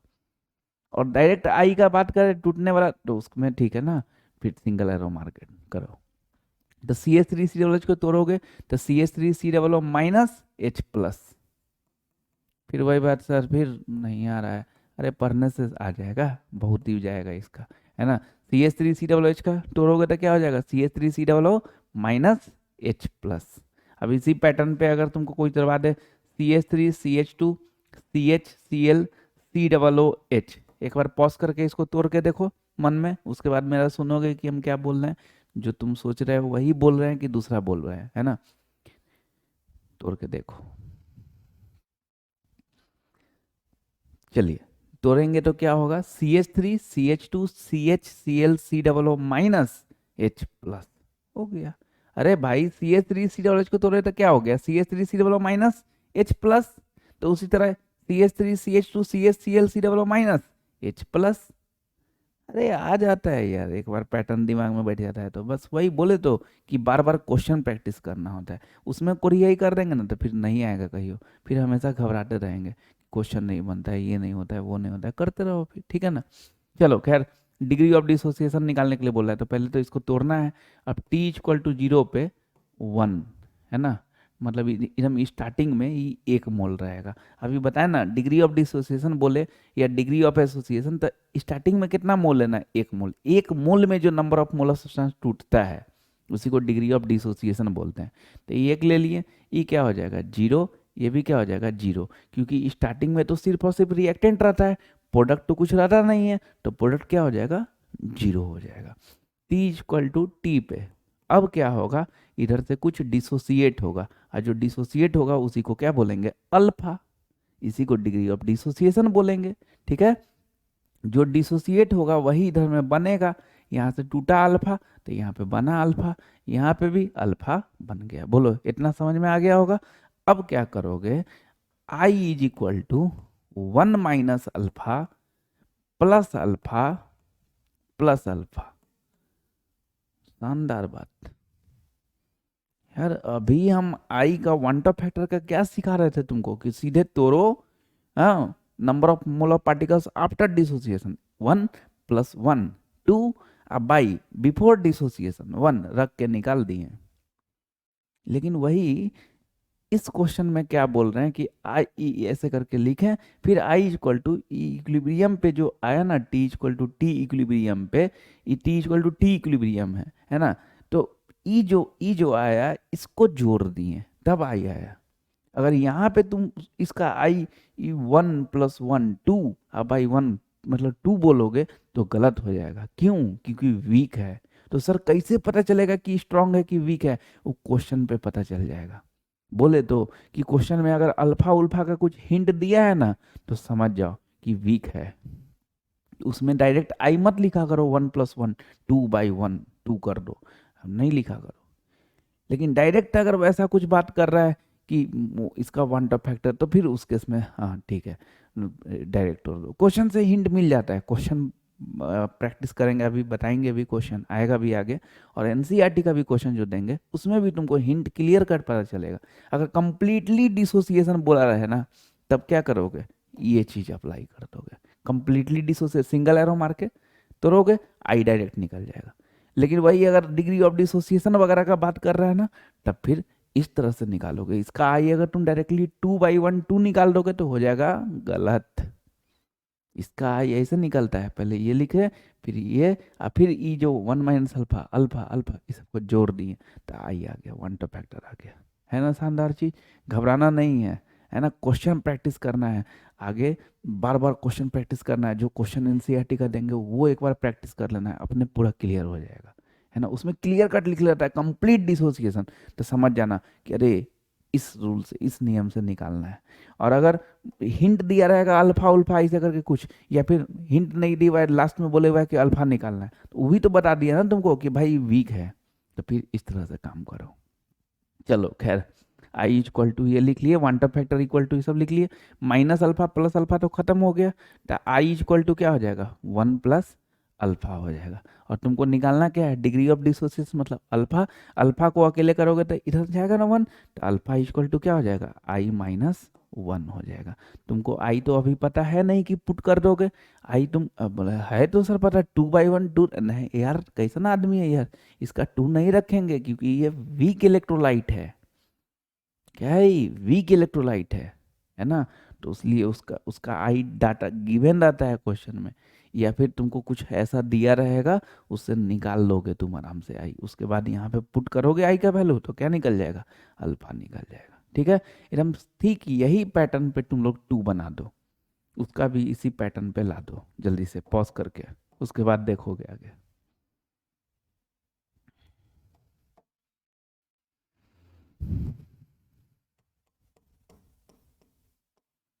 ठीक है, क्यों, क्योंकि डिग्री ऑफ डिसोसिएशन पूछ रहा है, तो समझ जाएंगे कि वीक है।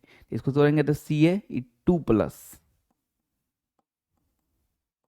और सी एल कुछ नहीं है तो माइनस, सी ए एक है तो एक, सी एल दो है तो इसके पीछे दो लगा देंगे। ठीक है, टी इक्वल टू जीरो पे क्या लिख देंगे, वन, ये जीरो, ये zero, T equal to T equilibrium पे वन माइनस अल्फा, ये वाला अल्फा, और यहाँ पीछे टू लगा रहता तो क्या हो जाएगा, टू अल्फा हो जाएगा, अगर थ्री लगा रहता तो थ्री अल्फा हो जाता। ठीक है, अब क्या, i is equal to one minus alpha plus alpha plus two alpha, minus alpha plus alpha खत्म हो जाएगा, तो i is equal to one plus two alpha, two alpha को अकेले करोगे तो ये उधर जाएगा तो आई माइनस वन, फिर अल्फा को अकेले करोगे तो i minus one by two, तो फाइनली यहाँ पे क्या आ गया, alpha is equal to i minus one by to. अगर वैल्यू दिया रहता तो वैल्यू पुट करके निकाल देते, नहीं दिया हुआ है तो एक्सप्रेशन पे ही छोड़ देंगे। सबसे शानदार बात यहाँ पे वन टॉप फैक्टर का दो नज़रिया देखने को मिला होगा, एक ये और दूसरा ये। घबराना नहीं है, लेकिन प्रैक्टिस बार बार करना है, क्वेश्चन बनाना है, ठीक हो जाएगा सही में। ठीक है, चलो नेक्स्ट क्वेश्चन देखते हैं। क्या बोले हुआ है, find percentage association of benzoic acid, देखना ही है, बनाना नहीं है ना। Find percentage association of benzoic acid if it forms dimer in solution है गिवन, देखो इसमें आई दे दिए हुआ है 0.504, और इसमें परसेंटेज एसोसिएशन बताना है, मतलब अल्फा ही बताना है। बोले तो डिसोसिएशन का बात करें तब भी अल्फा, एसोसिएशन का बात करें तब भी alpha, out of one mole, दोनों में ही वही बात होता है। ठीक है, चलो खैर, find percentage association of benzoic acid, benzoic acid का फॉर्मूला C6H5 COOH, बेंजीन पे COOH ना, बेंजोइक एसिड होता है, तो बेंजीन मतलब C6H6 होता है, और उस पर कुछ निकालना है तो एगो H हटा के निकालना होगा ना, तो इसलिए C6H5 और COOH, ये तुम्हारा हो गया बेंजोइक एसिड का। ठीक, अच्छा, इसका एसोसिएशन कर रहा है, डिसोसिएशन नहीं, एसोसिएशन कर रहा है। ठीक, डबल एरो तो होगा ही भाई, क्यों डबल एरो होगा, चाहे डिसोसिएशन बोले या एसोसिएशन बोले, इससे हम लोग को एक बात का हिंट मिल गया कि भाई ये वीक है। ठीक है, वीक है तो डबल एरो होगा। अब इसका ही नहीं कर देना कि C6H5 COO माइनस H, अरे यार वो कब करते हैं, जब डिसोसिएशन होता है ना।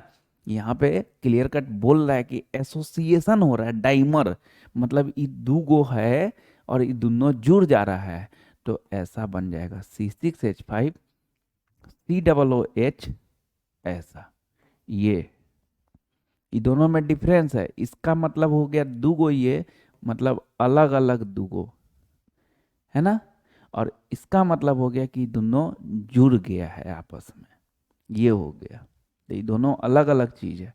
तो डाइमर जब बोले तो यही काम करना है कि इधर टू पीछे लगाओ, इधर में इस तरह से होल करके कर दो डाइमर। ठीक है, अब t इक्वल टू जीरो पे वन, चाहे डिसोसिएशन बोले या एसोसिएशन बोले, ये तो 1 लिखना है। स्टार्टिंग में कि क्या रहेगा, 0 रहेगा। T equal to T equilibrium पे 1 माइनस अल्फा, और जब ये अल्फा मानोगे तो ये अल्फा बाई 2 हो जाएगा। क्यों, समझो, थोड़ा ध्यान से समझो। अभी तुम लोग को पिछले का क्वेश्चन में हम क्या सीखा है कि यहाँ पे 1 माइनस अल्फा, तो ये अल्फा और ये पीछे 2 लगा हुआ था, 2 अल्फा हुआ। तो उसी तरह अगर यहाँ तुम देखो तो यहाँ पे 1 माइनस क्या होना चाहिए था, 2 अल्फा होना चाहिए था ना, पीछे 2 लगा हुआ था, 2 अल्फा होना चाहिए था। अगर ये 2 अल्फा होता तब ना इसके पीछे कुछ नहीं लगा हुआ है तो अल्फा होता। तो अगर 2 अल्फा ना लिख के अल्फा लिख दिए तो यहाँ पे क्या लिखेंगे, अल्फा बाई 2 लिखेंगे। अब बोलोगे सर क्यों इतना घुमा रहे हैं, सीधे यहाँ लिख दीजिए ना 2 अल्फा, यहाँ पे अल्फा तो अच्छा लगेगा हमको। नहीं, 2 अल्फा यहाँ मत लिखो, डिसोसिएशन हो रहा है, या यहाँ पे तुम तोड़ रहे हो तो अल्फा लिख रहे हो। तो दिक्कत क्या है ना कि अगर यहाँ पे 2 अल्फा करोगे तो सीधे डबल हो जाएगा वैल्यू। जितना कम रहेगा ना डिसोसिएशन उतना अच्छा रहेगा। डिसोसिएशन या एसोसिएशन में जितना कम वैल्यू रहे उतना अच्छा रहता है। तो उसीलिए यहाँ पे तुम वही लिखो, यहाँ पे आधा कर देंगे ना, क्या दिक्कत है। तो अगर यहाँ पे 2 अल्फा रहता तो यहाँ पे क्या लिखते, अल्फा। तो यहाँ पे अल्फा कर दिए तो यहाँ पे अल्फा बाई 2 आधा हो जाएगा। ठीक है, चलिए अब हो गया। अब हम लोग जानते हैं आई इक्वल टू, ये जोड़ देंगे ना, 1 minus alpha plus alpha by 2। तो i is equal to 1 minus alpha plus alpha by 2, अगर इसको सेपरेटली करें तो 1 माइनस अल्फा बाई 2। ठीक, माइनस अल्फा बाई 2 को इधर लाएंगे तो प्लस अल्फा बाई 2 हो जाएगा। तो alpha by 2 is equal to 1 minus i. ठीक, तो 2 एन जाएगा तो मल्टीप्लाई में हो गया। ठीक, नहीं समझ में आ रहा हो तो अकेले स्टेप बाय स्टेप कर लो, 1-2 स्टेप ज़्यादा होगा और क्या है ना। माइनस अल्फा बाई 2 इधर लाए ना, तो alpha by 2 equal to 1 minus i, फिर अल्फा को अकेले किए तो 2 मल्टीप्लाई हो गया। तो 2 इंटू 1 माइनस आई का वैल्यू कितना दिया हुआ है, 0.504 रख दिए। 2 इंटू, है ना, 1 में से घटाएंगे 10 से 4 6 9, और 9 से 5 कितना हो जाएगा 4, तो 0.496। 2 से मल्टीप्लाई करेंगे, 2 6 जा 12, 1 2 9 जा 18, 1 19, 1 2 4 जा 8 1 9, 0.992 ये अल्फा आ गया। लेकिन पूछ क्या रहा है, अल्फा परसेंट, तो इतना इंटू 100 कर देंगे। पूछ रहा है ना परसेंटेज एसोसिएशन पूछ रहा है ना, खाली अल्फा पूछता तो 0.992 बोल देते, लेकिन परसेंटेज पूछ रहा है ना तो इतना इंटू 100, तो 2 डिजिट आगे बढ़ाएंगे तो 99.2%, ये आंसर हो जाएगा। तो बेंजोइक एसिड का परसेंटेज एसोसिएशन क्या हो जाएगा, 99.2%। तो डिसोसिएशन और डिसोसिएशन में ऐसा और एसोसिएशन में ये। ठीक है, ये भी देख लिए। चलो ठीक है, तो वन टॉप फैक्टर का कहानी हो गया खत्म। लेकिन इसी के साथ एक नया विवाद आया कि कोलिगेटिव प्रॉपर्टीज में जो 4 पार्ट पढ़े थे, relative lowering in vapour pressure, elevation in boiling point, depression in freezing point, osmotic pressure, वो सब में वैसा भी सॉल्यूट आने लगा, वैसा भी आने लगा जो कंप्लीटली डिसोसिएशन हो जाता था या फिर अल्फा निकालना हो जाता था। तो दिक्कत का बात क्या आया कि वहाँ पे हम लोग relative lowering in vapour pressure में क्या पढ़े थे, P naught minus P S by P naught equal to small N by small N plus capital N. सही बात ना। लेकिन जब मॉडिफाई किया गया तो पीछे में वन टॉप फैक्टर आई आ गया। कब, जब डिसोसिएशन होगा या एसोसिएशन होगा तब। मतलब उधर में हम लोग जब क्वेश्चन बना रहे थे तो यूरिया देख रहे थे या शुगर केन देख रहे थे, यूरिया का आई कितना होता है 1 होता है, शुगर केन का आई कितना होता है 1 होता है। वो सब टूटने वाला नहीं था, लेकिन अगर टूटने वाला रहेगा तब तो वैसे ही बना देंगे तो दिक्कत होगा। तो उसके लिए मॉडिफाइड इक्वेशन आया, पीछे में क्या लग गया, आई लग गया। जैसे pi equal to C R T, अगर यूरिया के लिए तुम बना रहे हो तो pi equal to C R T ही लगाओगे, शुगर केन के लिए बना रहे हो pi equal to C R T ही लगाओगे।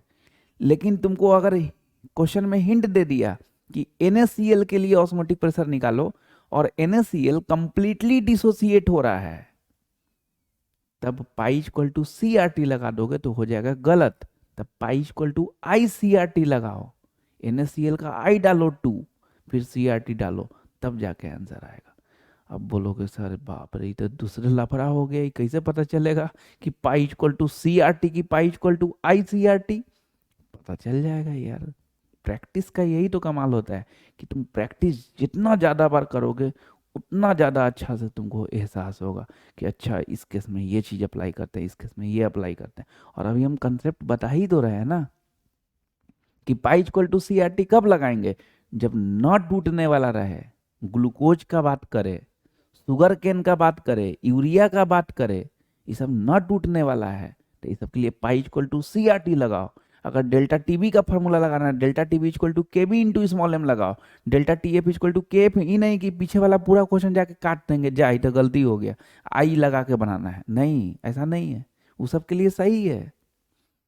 इधर में जब आएगा तो क्वेश्चन में इस पे हिंट दिया रहेगा कि कंप्लीटली डिसोसिएशन होगा, या फिर ये हिंट दिया रहेगा कि इसका डिग्री ऑफ डिसोसिएशन निकालो, या फिर हिंट दिया रहेगा कि इसका एसोसिएशन हो रहा है। अपने तुमको पता चल जाएगा ना कि अच्छा यहाँ पे नॉर्मल फार्मूला नहीं, मॉडिफाई वाला फार्मूला, पीछे में आई लगा के लगाना है, तो फिर आई लगा के बनाओ, आ जाएगा। ठीक है, तो नेक्स्ट हेडिंग डालते हैं।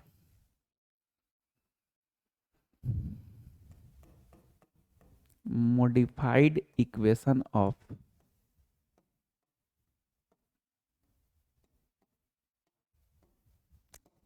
colligative properties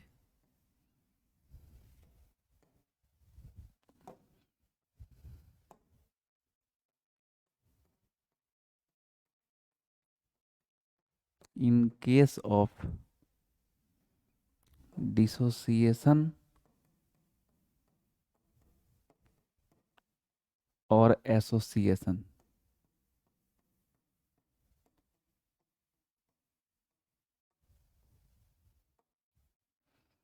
modified equation of colligative properties in case of dissociation और एसोसिएशन। ठीक है भाई, देखते हैं थोड़ा इसमें। पहला number, relative lowering in vapour pressure.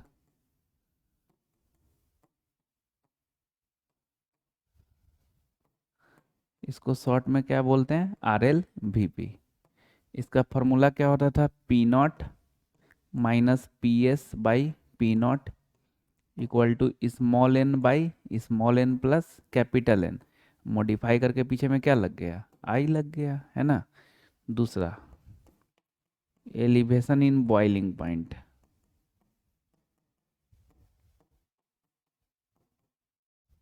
इसको डिनोट क्या चीज़ से करते हैं, डेल्टा TB से। डेल्टा TB इक्वल टू क्या होता था, KB इंटू स्मॉल m, पीछे में क्या लग जाएगा, मॉडिफाई करके आई लग जाएगा। और दूसरा फार्मूला में भी मत लगा देना, इसमें सिर्फ, है ना, डिप्रेशन इन फ्रीजिंग पॉइंट। अरे इसका दो फार्मूला है ना, एक और फार्मूला था ना डेल्टा TB इक्वल टू, तो उसमें नहीं लगा देंगे, depression in freezing point, delta TF से डिनोट करेंगे। डेल्टा TF इक्वल टू क्या होता था, KF into small m, KF into small m। अब क्या लगा देंगे, आई लगा देंगे। चौथा नंबर, ऑस्मोटिक प्रेशर। इसको डिनोट कैसे करते हैं, पाई से। पाई इक्वल टू क्या होता था, CRT, मॉडिफाई करके ICRT। ठीक है, इसका तो बात कर लिए कि कब नॉर्मल वाला, कब मॉडिफाई वाला। ग्लूकोज, शुगर केन, यूरिया, ये सब रहे टूटने वाला नहीं है तो नॉर्मल फार्मूला।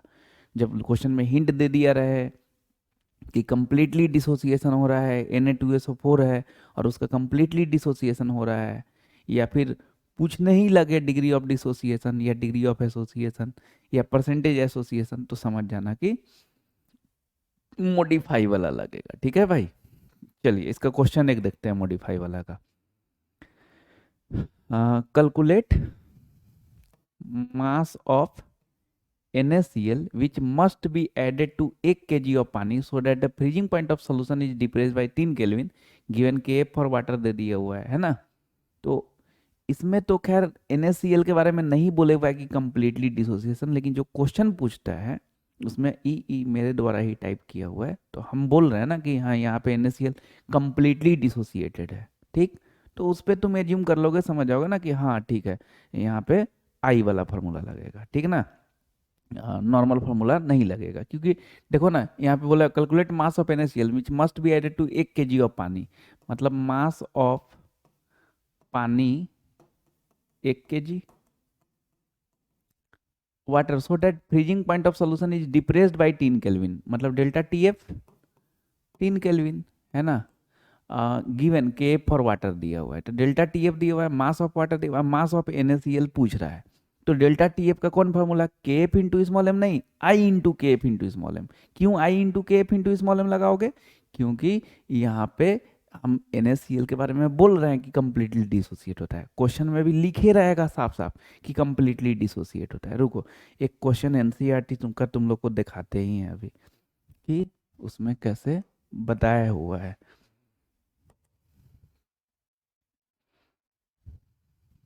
उसमें बताया हुआ है कि कंप्लीटली डिसोसिएशन, ऐसे तो होमवर्क भी देंगे, देखोगे भी।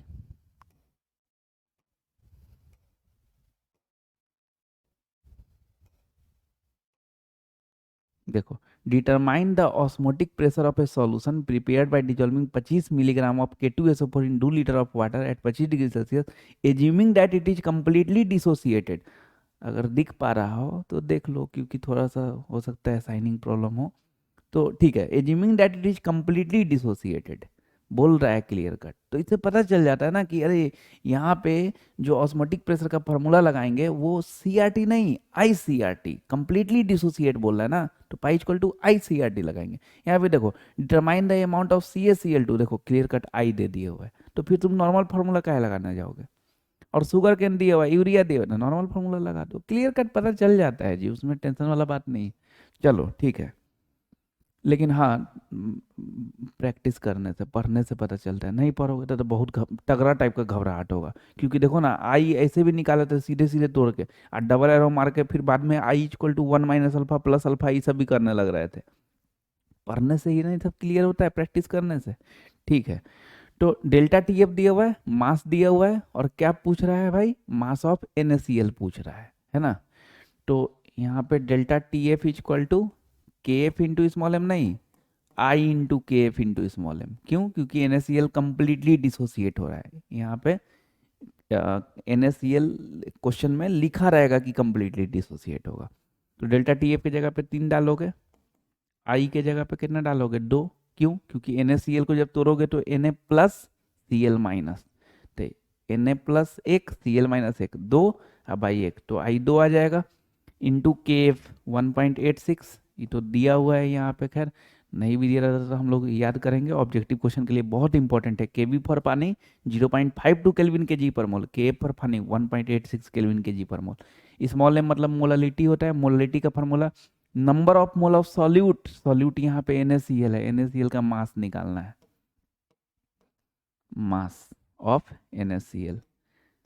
तो नंबर ऑफ मोल का क्या फार्मूला होता है, मास बाई मोलिकुलर मास ना, तो mass of NaCl by molecular मास इसका, सोडियम का 23, क्लोरीन का 35.5, उन्हें जोड़ लेंगे तो 58.5 आ जाएगा। ठीक है, ये number of mole of solute हो गया, divided by mass of solvent in KG. वाह, ये तो एक के दिले है, कहला करने जाओगे, छोड़ो, बाई 1 kg, बात तो वही है। चलो अब मास ऑफ NaCl को अकेले कर दो, मास ऑफ NaCl को अकेले कर देंगे तो क्या हो जाएगा 3 इंटू 58.5 है ना, डिवाइडेड बाई 2 इंटू 1.86। इसको ले चलते हैं उधर, सॉल्व करके लाएंगे, इधर रख देंगे है ना।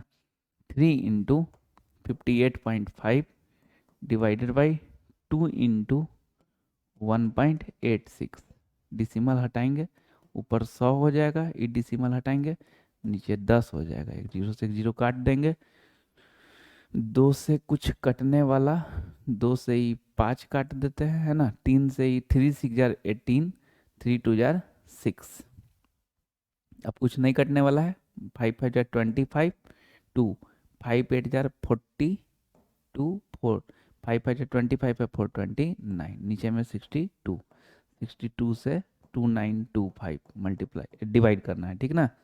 6 5 जार 30, क्रॉस मार जाएगा 4 4 2 जार 8, 4 6 जार 24, 4 हो गया, 8 से 2 4 4 हो गया, ये खत्म हो गया, 445 हो गया, नहीं 6 7 जार 42, 6 8 जार 48, क्रॉस मार जाएगा ना, तो 7 2 जार 14 1, 7 6 जार 42 और 1 43, 5 से 4 1, 4 से 3 1, ये खत्म। डिसिमल जैसे ही देंगे 110, क्रॉस मार जाएगा ना, तो एक काफ़ी है, मतलब लेकिन एक बार और कर देते हैं क्योंकि डिसिमल के बाद ज़्यादा थोड़ा बच रहा है ना, उस कारण से 62, 10 से 2 8, 10 से 6 4, डिसिमल दिए हुए तो 480 हो जाएगा ना, तो 6 8 जार 48, क्रॉस मार जाएगा 7, तो 47.17, जिसको 47.2 भी बोल सकते थे, है ना,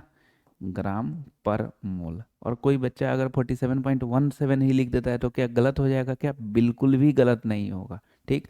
तो 47.2 ग्राम पर मोल, ये आंसर हो गया। चलो, तो इस टाइप से मॉडिफाइड इक्वेशन वाला का क्वेश्चन हम लोग को डील करना है। और नॉर्मल वाले में भी घबराना नहीं है, उसमें क्लियर कट तुमको वैसा हिंट दिया रहेगा कि पता चल जाए कि मॉडिफाई वाले से लगेगा।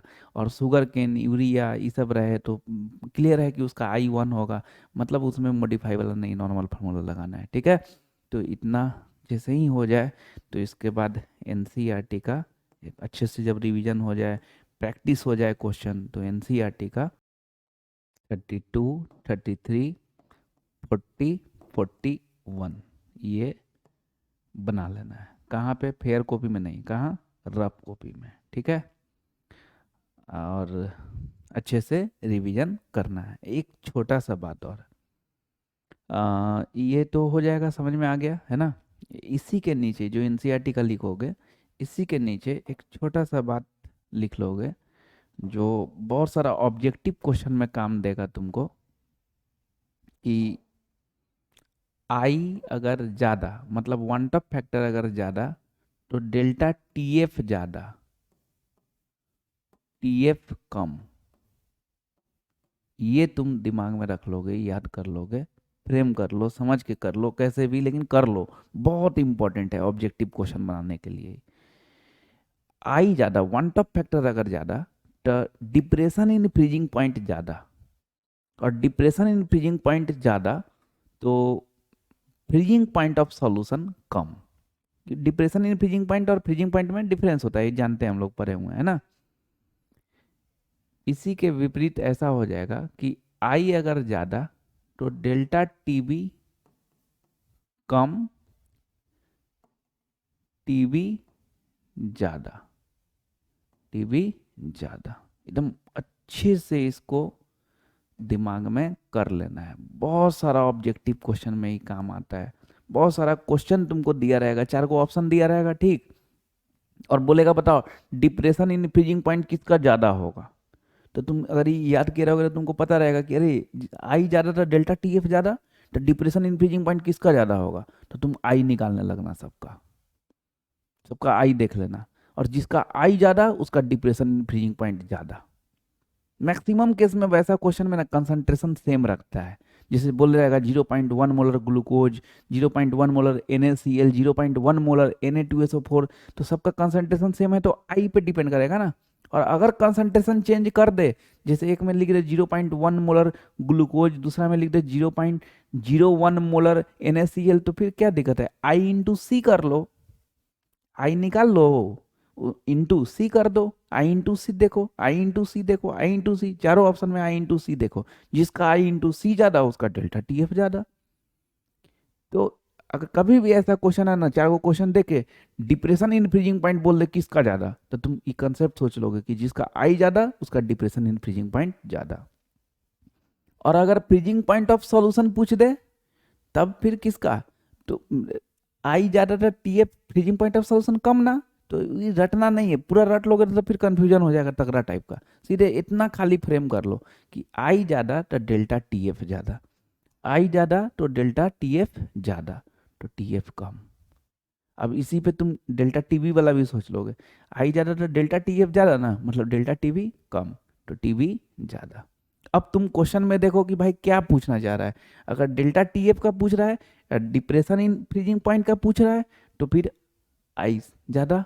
अब फ्रीजिंग पॉइंट ऑफ सॉल्यूशन का पूछ रहा है तो ये इनवर्सली प्रोपोर्शनल ना, मतलब आई कम किसका है, जिसका आई कम होगा उसका ई ज़्यादा होगा, इनवर्सली प्रोपोर्शनल ना इस कारण से। उसी तरह फिर ये सोच लो, ऑस्मोटिक प्रेशर का अगर चार को ऑप्शन दे दे, बोले बताओ किसका ऑस्मोटिक प्रेशर ज़्यादा, वो तो क्लियर कट है यार, pi equal to I C R T ना, जिसका आई ज़्यादा उसका पाई ज़्यादा, है ना। तो ये कंसेप्ट तुमको ऑब्जेक्टिव क्वेश्चन में बहुत हेल्प करेगा। ठीक है भाई, तो अच्छे से पढ़ना, प्रैक्टिस करना। नो डाउट सॉल्यूशन का जो न्यूमेरिकल होता है वो थोड़ा टेढ़ा होता है, लेकिन टेढ़ा यही सब कंसेप्ट के कारण नहीं बनता है, वो कंसेप्ट पे हम लोग पकड़ नहीं बनाते हैं या बनाना ही नहीं चाहते हैं, प्रैक्टिस नहीं करते हैं, ये सब कारण से टेढ़ा होता है।